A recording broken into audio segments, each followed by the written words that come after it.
Ahora vamos a conversar con la congresista Mirta Vázquez. Ella representa al Frente Amplio y, bueno, el primer ministro Pedro Cateriano está solicitando el voto de confianza antes de 28 de julio, lo cual sería bastante interesante. Y ahí está pues esa habilidad política de Pedro Cateriano, una vez más, un operador político, ¿no? Para algunos buenos, para algunos malos, lo importante no es que lo que piense A o lo que piense B, ¿no? No importa de qué color sea el gato, sino que cacen los ratones. Ahora vamos a hablar con la congresista Mirta Vázquez con respecto al voto de confianza que quiere solicitar el congresista Cateriano. Congresista Vázquez, ¿cómo está? Buenas noches. Sí, muy buenas noches, muchas gracias por la entrevista. ¿Qué tal? A ver, el primer ministro, el señor Cateriano, está solicitando que se pueda obtener el voto de confianza antes del mensaje del presidente, el mensaje a la nación de 28 de julio. ¿Cómo ve esta situación? Sí, bueno, corresponde que el premier pide el voto de confianza al Congreso, nos ha ya notificado que lo quiere hacer el día 28 de julio. Nosotros estamos prestos a escucharlo, creo que no nos vamos a negar justamente a este de lo que él va a plantear como su política de cara a este nuevo inicio del gabinete, ¿no? Entonces vamos a escucharlo y seguro que a partir de eso tomaremos una decisión respecto a si le otorgamos o no la confianza. Correcto.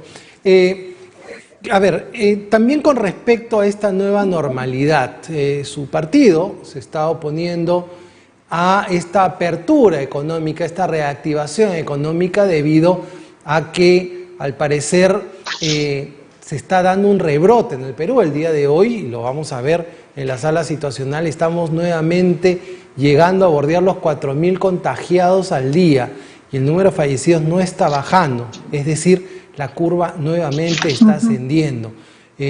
Ustedes creen de que se ha tomado medidas a destiempo, y es cierto, ¿no? En Europa y en otras regiones la apertura económica recién se ha dado a partir de una caída total de contagios. En el Perú se ha hecho en el pico de los contagios. ¿Qué medidas piensan tomar ustedes como bancada y organización política? Sí, bueno, nosotros en realidad no es que estemos opuestos a la reactivación económica, sino que nos parece que no se debe hacer de la manera como el premier lo está planteando. Él ha entrado diciendo de que la prioridad ahora va a ser la reactivación económica en base a la gran inversión, ¿no? Y que básicamente se va a impulsar proyectos como los mineros, porque considera que la minería es el motor de desarrollo. Está hablando, por supuesto, de destrabar grandes inversiones, y creemos que en este momento la población no está en una situación en la que necesita que se reactiven estos grandes mega proyectos, sino que se atiendan las urgencias y emergencias.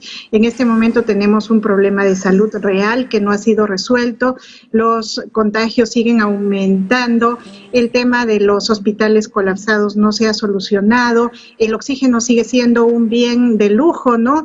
Y que justamente al que acceden solamente las personas que tienen recursos, y eso significa que solamente se van a poder salvar aquellos que tienen o consiguen los recursos económicos. Tenemos un problema justamente de atención de la atención económica el grueso de la población, los más pequeños, los que han quedado en pobreza. En este momento se ha generado un bolsón de pobreza mucho más grande del que teníamos, entonces la gente está necesitando justamente recursos para poder sobrevivir. El premier habla de que los bonos ya no serían prácticamente la prioridad, sino la reactivación económica, cuando la gente lo que necesita en este momento es recursos para poder sobrevivir.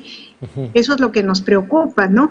Entonces, parece que no hay una sintonía con lo que está sucediendo, con lo que la población está solicitando versus lo que están proponiendo. ¿Estaríamos nosotros de acuerdo con que promuevan una reactivación económica en base a estos grandes megaproyectos si estuviéramos en otra situación? El país no ha pasado por la situación aguda de la pandemia, aún la seguimos enfrentando y nos parece que esta no debe ser la mirada, ¿no? Ahora, además los bonos solo han llegado, la cuarentena ha durado más de 100 días, los bonos han sido máximo de 760 soles, si han llegado, a muchos no han llegado.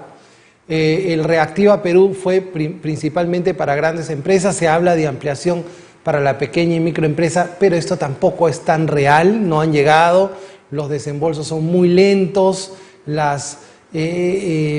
operatividad es bastante compleja o burocrática, y además, por ejemplo, hay cientos y miles de peruanos que han perdido su trabajo. Por lo tanto, la situación está bien complicada, ¿no? Es muy compleja y yo concuerdo efectivamente contigo en el tema de que en este momento, por ejemplo, hay que mirar cómo se soluciona el problema de subsistencia del gran grueso de peruanos al que no les llegó un subsidio. En otros países se han llegado a dar subsidios universales hasta por 3 oportunidades. Acá se ha dado un subsidio fraccionado además por sectores, no han llegado a los sectores más necesitados y en este momento hay más de 2,5 millones de personas que han perdido el trabajo, con la preocupación además de que en este sector tan sensible que la gente está reclamando que se defiendan los derechos, porque en circunstancias como esta, más bien lo que recomiendan los organismos internacionales es que se proteja los derechos laborales, y entonces en el Perú estamos digamos en la lógica inversa. Se está promoviendo el tema de la suspensión perfecta, se está desprotegiendo al trabajador, y entonces realmente uno no se explica cómo entender esta lógica de desprotección de la gente que está necesitando más ayuda de parte del Estado. ¿Y usted cree que el nuevo ministro de Trabajo va a fortalecer esta situación? ¿Va a ser más pro empresa o va a proteger más al trabajador?